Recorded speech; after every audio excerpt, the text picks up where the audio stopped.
No, let's just keep to the script. There's no script here. That's the problem. That's why I have so many problems. Hey, it's #1 best-selling author and motivational speaker Erik Qualman. Most of you know me as Equalman. Thank you for joining us today for our 7 super tips, which are all designed to unlock and unleash your inner superpower. Today we're joined by the world's richest man, Jeff Bezos, founder and CEO of Amazon, and he's going to give us his 7 super tips. I did do a lot of soul searching. I went to my boss at the time, and I really liked my job. And I told my boss I was going to go do this thing, start an internet bookstore. And my wife I'd already told my wife, and she's like, "Great, let's go." And I said to my boss, I was going to do this. He's like, "This is a good idea." He says, "I think this is a good idea, but it would be an even better idea for somebody who didn't already have a good job." And that sort of made some logical sense to me, and he convinced me to think about it for a couple of days, so I went away, and I was really trying to get my head around how to think about this. And I think, for me, the right way to make that kind of very personal decision, because those decisions are personal, they're not like data-driven business decisions. They are, what does your heart say? And for me, the best way to think about it was to project myself forward to age 80, and say, look, when I'm 80 years old, I want to have minimized the number of regrets that I have. I don't want to be 80 years old in a quiet moment of reflection, thinking back over my life and cataloging a bunch of major regrets. And I think that regrets, our biggest regrets, in most cases, you can murder somebody, okay, you'd regret that, but in most cases, our biggest regrets turn out to be acts of omission. It's paths not taken, and they haunt us. We wonder, what would have happened? I loved that person, and I never told them. And then they married somebody else. I didn't do this.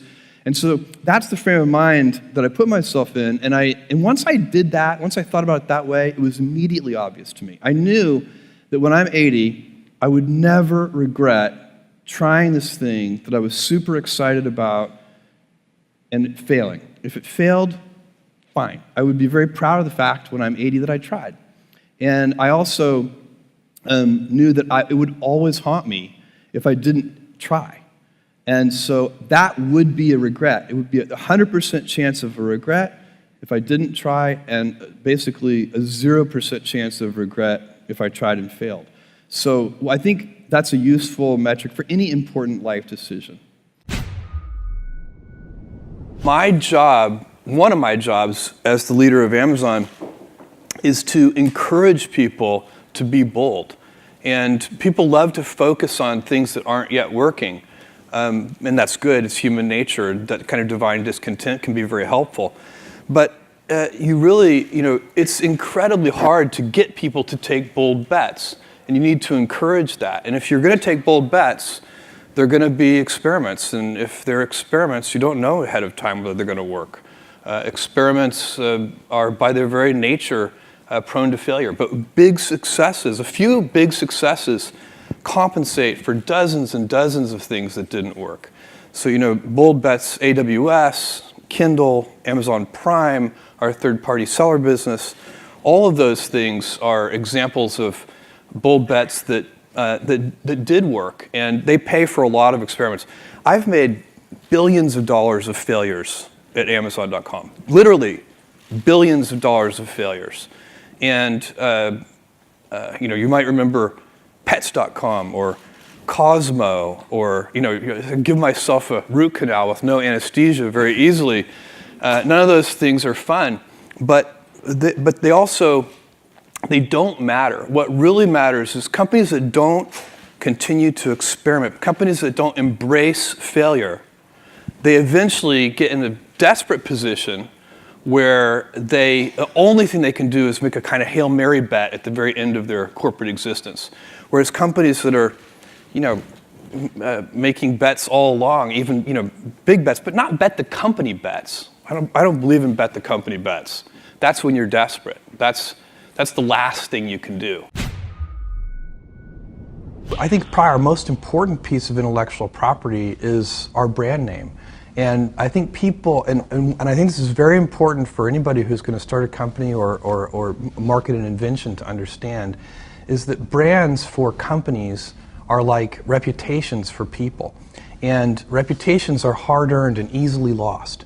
So the most important intellectual property that a company can have is, for us, it's Amazon. It's that name, but what it stands for. And we've worked very hard to earn trust. You can't ask for trust. You just have to do it the hard way, one step at a time. You make a promise and then fulfill the promise. You say, we'll deliver this to you, tomorrow, and then you actually deliver it tomorrow. And if you do that over and over again, then ultimately you can instill your company's name with a reputation. And that's, I think, sometimes people talk about brands in this very amorphous way, but for me, I like to think of it as a person, and what is the reputation that that person has, and how have they earned that reputation?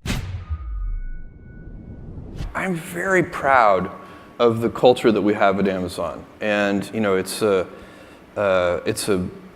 I think of it as a gold standard culture for innovation and pioneering work, and the people I work with, these people who they're missionaries for what they do.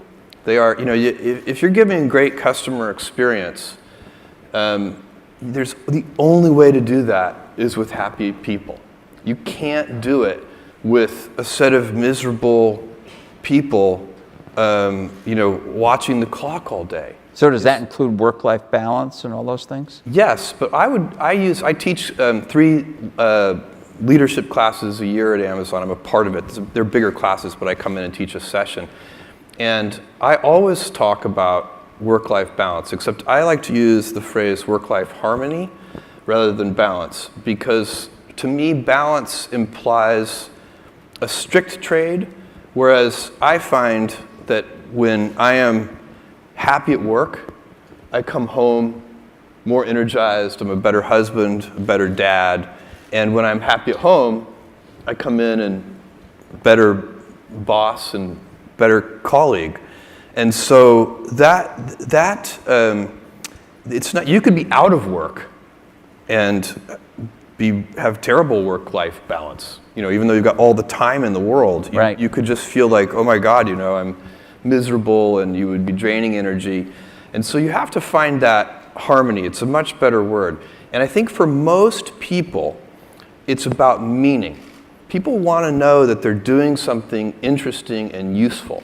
And for us, because of the challenges that we have chosen for ourselves, we get to work in the future. And it's super fun to work in the future for the right kind of person. The stress primarily comes from not taking action over something that you can have some control over.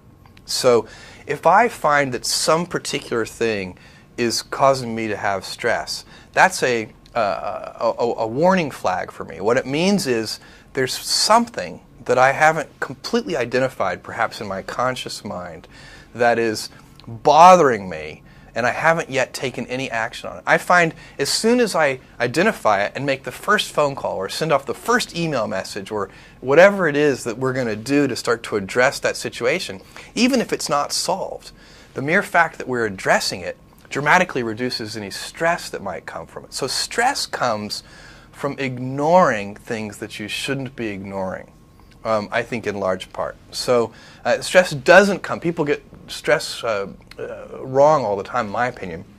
Stress doesn't come from hard work, for example. You can be working incredibly hard and loving it. And likewise, you can be out of work and incredibly stressed over that.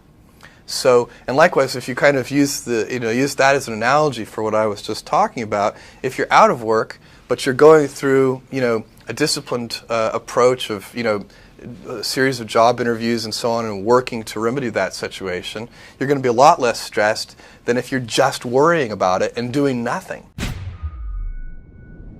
I think it's very important to pursue your passions, and if you're doing that, the risks are often not as great as they seem to be.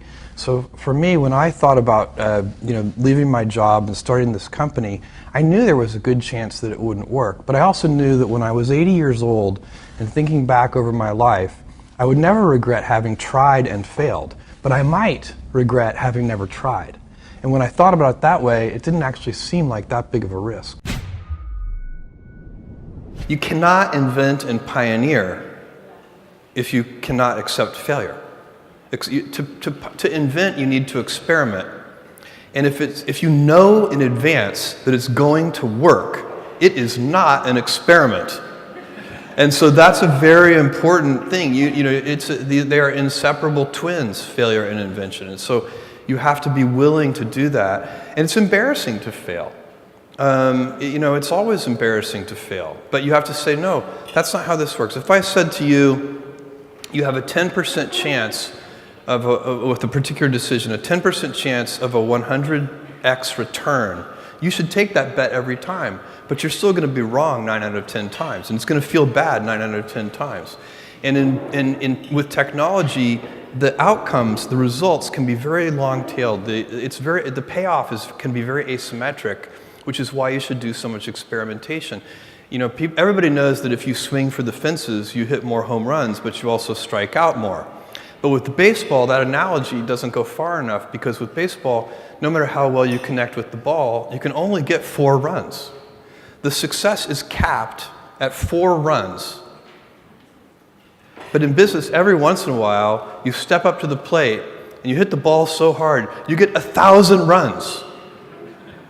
And so when you have that kind of asymmetric payoff, and one at bat can get you 1,000 runs, it encourages you to experiment more. It's the right business decision to experiment more. It's also better for your customers. Customers like the successful experiments.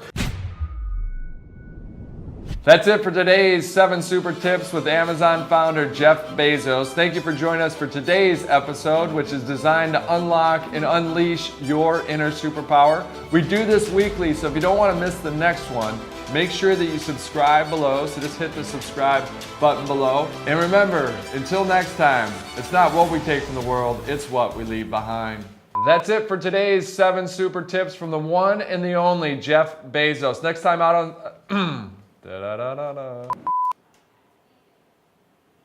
So I don't say until next time?